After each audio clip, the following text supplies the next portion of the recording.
மக்கள் நல்வாழ்வுத்துறை சார்பில் ஆதரவற்ற மனநலம் பாதிக்கப்பட்டவர்களின் நலன் காக்கும் தமிழ்நாடு அரசு கொள்கையை சென்னை தலைமைச் செயலகத்தில் முதலமைச்சர் மு.க.ஸ்டாலின் வெளியிட்டார்.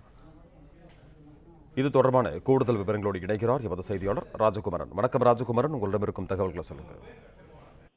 மருத்துவம் மற்றும் மக்கள் நல்வாழ்வுத்துறை சார்பில் சென்னை தலைமைச் செயலகத்தில் நடைபெறக்கூடிய நிகழ்வில் பங்கேற்றிருக்கக்கூடிய முதலமைச்சர் மு.க.ஸ்டாலின் மனநலம் பாதிக்கப்பட்டவர்களின் நலன் காக்கக்கூடிய வகையிலே தமிழ்நாடு அரசின் சார்பில் உருவாக்கப்பட்டிருக்கும் கொள்கையை தற்போது வெளியிட்டிருக்கின்றார்.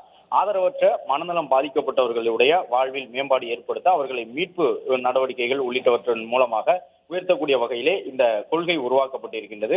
ஏற்கனவே தமிழ்நாடு அரசு சார்பில் அதற்கான கொள்கை தயாரிக்கும் பணி நடைபெற்று வந்ததாக கூறப்பட்டிருந்த நிலையில் தற்பொழுது ஆதரவற்ற மனநலம் பாதிக்கப்பட்டவர்களின் நலன் காக்கக்கூடிய விதமாக தமிழக அரசு சார்பில் உருவாக்கப்பட்டிருக்கும் கொள்கையை முதலமைச்சர் வெளியிட்டிருக்கின்றார். அது மட்டுமல்லாமல் அரசு மருத்துவக் கல்லூரி மருத்துவமனைகளில் 15 கோடியே 81 லட்சம் ரூபாய் செலவில் அமைக்கப்பட்டிருக்கக்கூடிய 25 ஒருங்கிணைந்த போதை மீட்பு சிகிச்சை மற்றும் மறுவாழ்வு மையங்களையும் மக்கள் நல்வாழ்வுத்துறை அமைச்சர் உள்ளிட்ட துறை சார்ந்த அதிகாரிகளோடு இணைந்து தமிழக முதலமைச்சர் தற்போது வெளியிட்டு அந்த போதை மீட்பு மையங்களை திறந்தும் வைத்திருக்கின்றார். இணைப்பிலே இருங்க ராஜகுமரன்.